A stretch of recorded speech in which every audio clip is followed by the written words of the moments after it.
โอเคเนาะวันนี้เราก็จะมาเบิ่งวิธีการสร้างไอคอนโปรแกรมไว้อยู่ในหน้าจอจะเป็นคอมตั้งโต๊ะพร้อมโน้ตบุ๊กหรือว่าอาจจะเป็น iPad เป็นสิ่งต่างๆก็ได้เนาะสามารถเฮ็ดคือกันตัวอย่างจะออกจากระบบก่อนจะสร้างไอคอนโปรแกรมเราต้องออกจากระบบเขาจะอยู่ในหน้าล็อกอินแบบนี้โอเคเลือกภาษาลาวไว้เนาะถ้าเป็น Google Chrome เนาะเข้าไปอยู่นี่แล้วก็เขียนเข้าไป More Tool ตัวนี้ Create Shortcut ตัวนี้มันก็จะเขียนชื่อขึ้นมาเข้าสู่ระบบ LDM Post สามารถเปลี่ยนชื่อมาได้นี่แล้วก็กด Create เลยก็ได้ถ้าอยากให้เปิดเป็น Windows แบบคล้ายๆกับโปรแกรมคอมที่มันรันอยู่ในคอมเนาะสามารถติ๊กตัวนี้ได้นี่ก็ได้กันเนาะกด Create ปึ๊บเรียบร้อยนี่เห็นบ่มันจะเป็นลักษณะแบบนี้มันจะบ่เป็นคล้ายคือกับเบราว์เซอร์เนาะโอเคบัดนี้เราก็มาเช็คเบิ่งได้มันจะมีนี่เราก็จะได้บัดนี้ขึ้นมาเวลากดเปิดจะเป็นหน้าตั้งแบบนี้เห็นบ่มันจะบ่เป็นเบราว์เซอร์โคมนะเนาะเราก็สามารถเข้าได้ตัวอย่างว่า BQ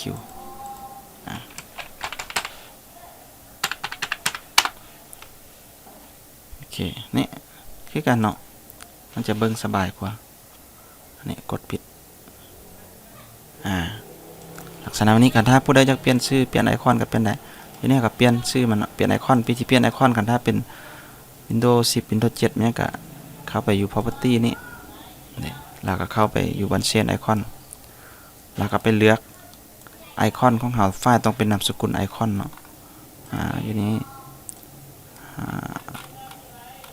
ดาวน์โหลดมีบ่ไฟล์ที่เป็นไอคอนเนาะตัวนี้เป็นไอคอนบ่เห็นบ่เป็นนามสกุลไอคอน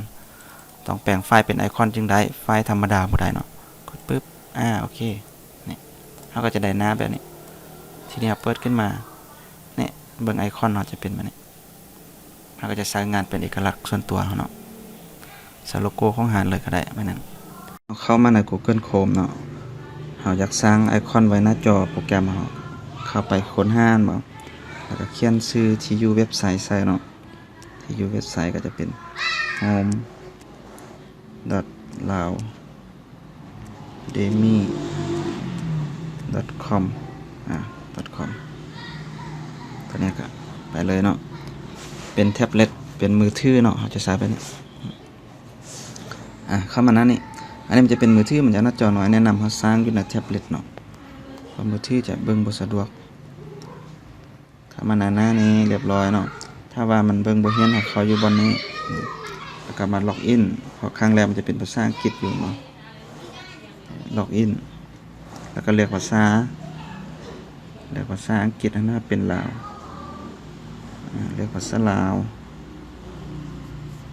โอเคนี่มันก็จะกลายเป็นภาษาลาวเรียบร้อยแล้วก็เข้าสู่ระบบเขียนชื่อใส่เนาะถ้าสมมติว่าเราจะสร้างไว้เลยตอนหน้าเข้าระบบนี้เนาะแล้วก็เข้าอยู่บนสามเหลี่ยมนี้เรียบร้อยอันนั้นสามเหลี่ยมแล้วเราเข้าไปอยู่บนเพิ่มใส่หน้าจอหลักตัวรูปนี้เนาะปึ๊บเขียนชื่อแล้วเราก็กดสำเร็จหรือเพิ่มนี้โอเคเด็กบัดนี้เราออกไปบัดนี้ออกเรียบร้อยเราก็มาเลื่อนเบิ้งตัวนี้เนาะแล้วก็25เห็นเมนูเรานี่เข้าสู่ระบบเห็นบ่กดเปิดได้เห็นบ่เล่นเป็นแนวตั้งแนวนอนก็ได้เข้าสู่ระบบได้เลยสำหรับ iPad เนาะ